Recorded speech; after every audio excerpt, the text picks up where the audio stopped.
Hi, I'm coming back for a Julie's Jewels video. It's been a long time and I want to resume doing these because they're fun and because I said I was committed to it and I fell off the tracks. So I'm back. It's Sunday. I'm not going to be doing them generally on Sunday, but I have 3 jewels for you today. I'm going to start with the more pragmatic and move to the ontological. Ontology is the study of being, and that's how I was trained as a coach, to be both facilitative, planning, steps, action plans, but also ontological, who you are being in the world and how you are showing up. So let's start with a pragmatic, practical jewel. I work with a lot of young lawyers in law firms, and lawyers especially have to deal with time management in a unique way because as lawyers, we have to account for our time in 6-minute intervals. And the billable hour is still the way lawyers and law firms get paid. So the incentive structure is a little strange because in many ways, young lawyers are incented to drag out the time they spend on projects. At the same time, there are and have been significant cost pressures, rightfully so, brought on by clients who want to understand and have more transparency around the actual cost and time spent. So young lawyers have to learn how to manage their time. And I think when you go from law school to a law firm or from a job to a law firm, you have to really adjust your mindset around planning your day. And one of the tools I think is really useful is it's actually using something called Parkinson's law, which says that your task, whatever task is at hand, it will expand or contract to fill the time you allot to it. I think that's a fair rendition of the rule. So what I encourage young lawyers to do, and frankly what I do in my life anyway, even though I'm no longer practicing law, is I will ascribe a certain amount of time to a task.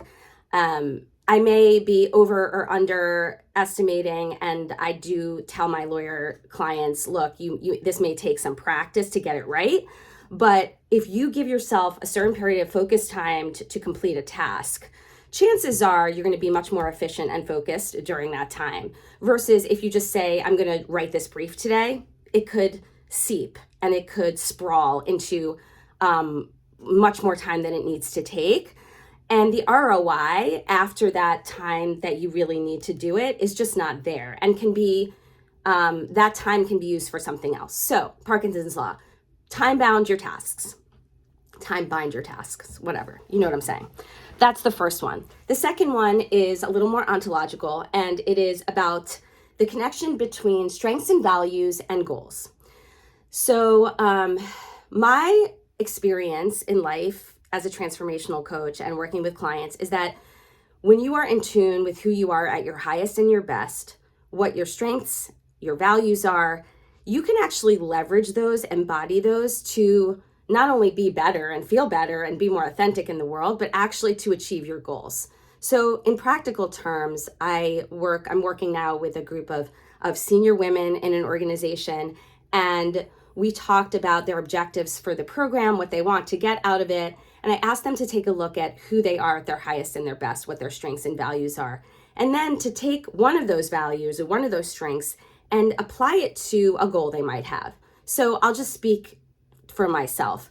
I have been told and believe that some of my values include things like empathy, intelligence, authenticity, magnetism, and I'm forgetting one of my core essence strengths. Anyway, those are a few. If I leverage any one of those in any given moment, I can help myself to achieve my objective. So, concrete example, which I'm going to move into next. If I can lean into my empathy, I can process the results of the election in ways that are truer to myself and that help me to create more understanding and learning. And that is what I'm committed to when it comes to the election results. So using my empathy, leveraging it, embodying it in any moment as I'm sitting here with my thoughts and feelings and experiences in the aftermath of the election can help me to achieve my goals of greater understanding and learning. So let's move into the third jewel, which is hard things happen in the world. I'm not happy with the result of this election. I very much dislike Donald Trump. And I remember how I felt in 2016 and how I felt for much of his first presidency. And I do not want to feel that way again. I want to understand what's going on. I want to actually lean into what my beliefs are and find my own voice and forge my own path. I'm tired of the polarization. I'm tired of the anger. And so the jewel I offer you is that when you are faced with like very substantial, heavy feelings, the jewel is to not avoid them. So we numb, we swirl in our rage, we talk to people who think exactly like us, we mount our case. These are all fear-based responses, and I do them regularly, by the way. I'm not saying I am better, but what I am doing this time, or what I have been doing this time, I've been quiet a lot. I've been sitting with my own thoughts, peacefully, quietly, not overindulging on all of the insane inputs out there.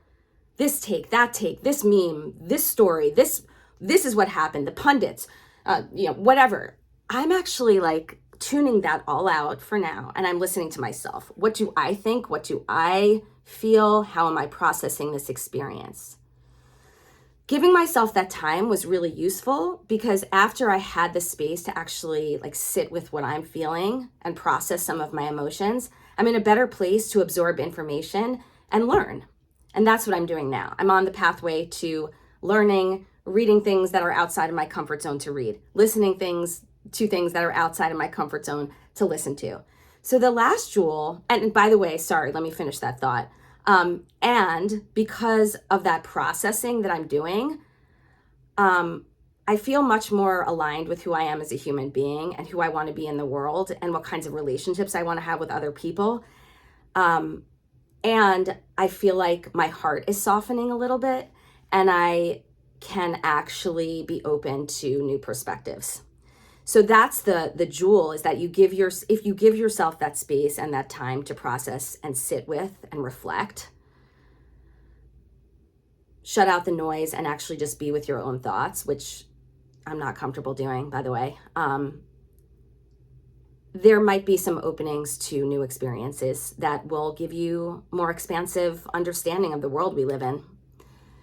Thank you for listening. Enjoy your Sunday.